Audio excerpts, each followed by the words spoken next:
Shalom, shalom, bien-aimés dans le Seigneur, que la paix et la grâce du Seigneur soient avec vous. Amen. Notre Dieu est merveilleux. Je voudrais tout simplement lui rendre grâce cet après-midi pour la force et le courage qu'il m'a renouvelé aujourd'hui, pour sa présence dans ma vie, dans nos vies et pour sa fidélité. Alléluia.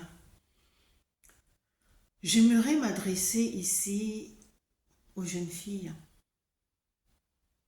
Jeune fille, ne te laisse pas tromper par ta beauté. Proverbe 31:30 nous dit ceci: la grâce est trompeuse et la beauté est vaine. Ta beauté ne te garantit rien du tout. Les gens vont te suivre parce que tu es belle, vont te faire toutes les propositions du monde, vont t'amener dans leur maison et dire tu es celle que j'aime et tout. Alors j'ai décidé que tu vives avec moi dans la même maison parce que je n'ai pas envie de te perdre. Tu es amoureuse de cette personne et tu te laisses entraîner. Quelqu'un qui ne connaît pas ta famille, on le connaît juste comme ça vaguement. Aucune présentation, ça veut déjà dire de un, qu'il n'a aucune considération pour toi et il n'a aucune considération pour ta famille. Il a juste été ébloui par ta beauté sans plus. Comment tu peux t'engager avec quelqu'un qui n'est pas allé voir tes parents?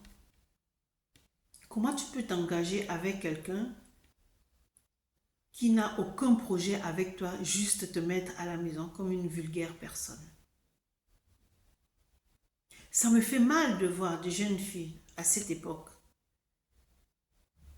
accepter d'aller vivre avec un homme dans la maison sans qu'il y ait présentation, sans qu'il y ait fiançailles, dot, mais tu t'assois et tu commences à faire des enfants.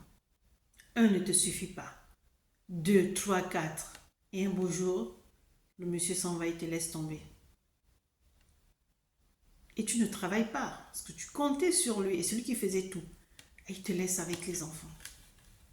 Les enfants sont en âge d'aller à l'école. Tu ne peux pas les inscrire. Pourquoi? Parce que tu n'as pas d'argent. Tu ne travailles pas. Tu dépendais totalement de cette personne.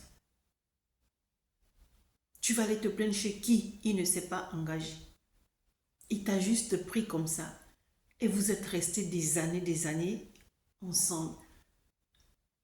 Tu n'as même pas pensé à lui dire que ça fait tant d'années que nous sommes ensemble. Viens te présenter chez mes parents. Ou bien tu lui as dit ça, il n'a même pas fait cas. Et tu continues, tu restes et tu fais en plus tes enfants. Tu pensais que ta beauté allait l'éblouir toute la vie. Il a trouvé encore mieux, il est parti.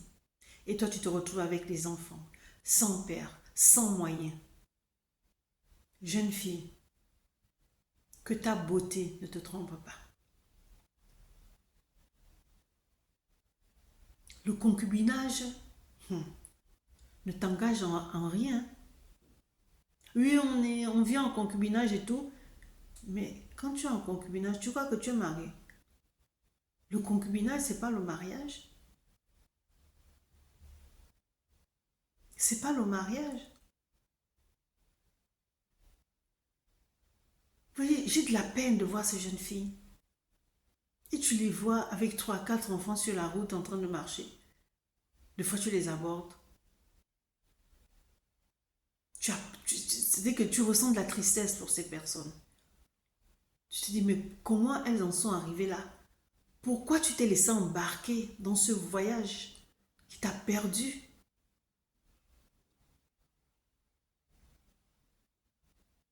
Tu te retrouves seul, abandonné.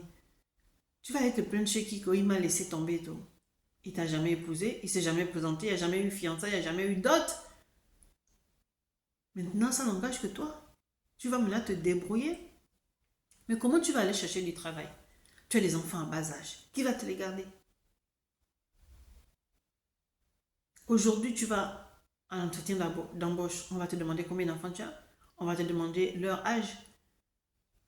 3 ans, 4 ans, 5 ans. C'est compliqué qu'on t'embauche. Parce qu'à cet âge-là, les enfants sont souvent malades. Donc, on va t'appeler pour dire à l'école, on va t'appeler s'ils sont inscrits. On ne peut pas garder votre enfant parce qu'il est malade. Bien, tu dois aller à l'hôpital, on te garde là-bas et tout. et l'entreprise ne peut pas te garder. Donc, tu es perdante en tout et pour tout. Donc, j'aimerais interpeller une jeune fille ici, que ne te laisse pas tromper par ta beauté. Et tu n'es pas obligé d'aller habiter avec quelqu'un, chez quelqu'un qui n'a plus aucun engagement, qui n'est pas venu se présenter chez tes parents. Et même s'il est venu se présenter chez tes parents, vous restez à ce stade de présentation éternellement, il n'avance pas, il ne dit pas je vais aller doter, mais même s'il te dote, vous restez encore 3 ans, 4 ans, 5 ans. En toutes ces années-là, beaucoup de choses peuvent se passer.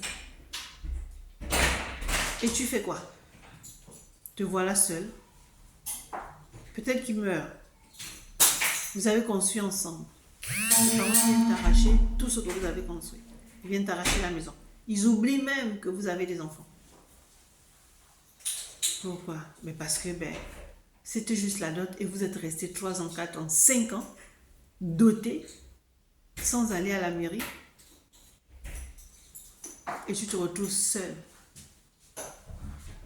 Les beaux-parents n'auront pas pitié de toi. Ils vont tout arracher. C'est-à-dire que même les pleurs des enfants ne vont pas les toucher. Et c'est toi qui es perdante en tout et pour tout.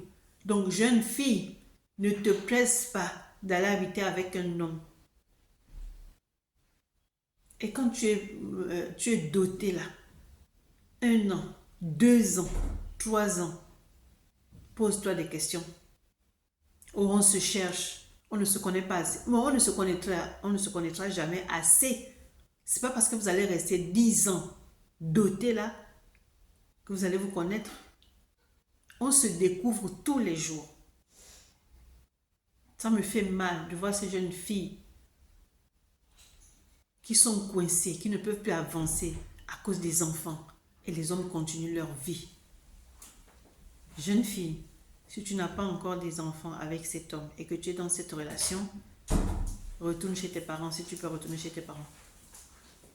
Ou bien tu vis seul. Ne t'engage pas. Ne t'engage pas avec quelqu'un qui ne prend pas la décision d'aller voir tes parents. Et puis tu as déjà fait un enfant. Arrête-toi à un enfant. Non, tu crois que c'est en faisant plusieurs enfants que tu vas le retenir. Un enfant n'a jamais retenu une femme. Un enfant n'a jamais retenu un homme. Quand l'un veut partir, il part. Alléluia.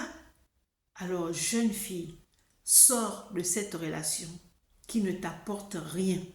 Le concubinage, ce n'est pas le mariage. Pendant que l'homme vit, tu vas voir toute la belle famille. Je me demande même si c'est ta belle famille, vous n'êtes pas mariés. Tu vas voir la famille du monsieur qui viendra là. Oui, notre belle-sœur, notre ceci, notre cela. Tout va bien parce que tout le monde est vivant encore. Mais imagine-toi que l'homme meurt. On a déjà vu ça. Ce n'est qu'un rappel que je suis en train de faire. On vient, on t'arrache tout. La personne n'est même pas encore enterrée quand on discute déjà vos biens. Vous avez construit la maison ensemble, mais pour eux, tu n'as rien donné. Et tu te retrouves seul. Seul. Tous les jours, on parle.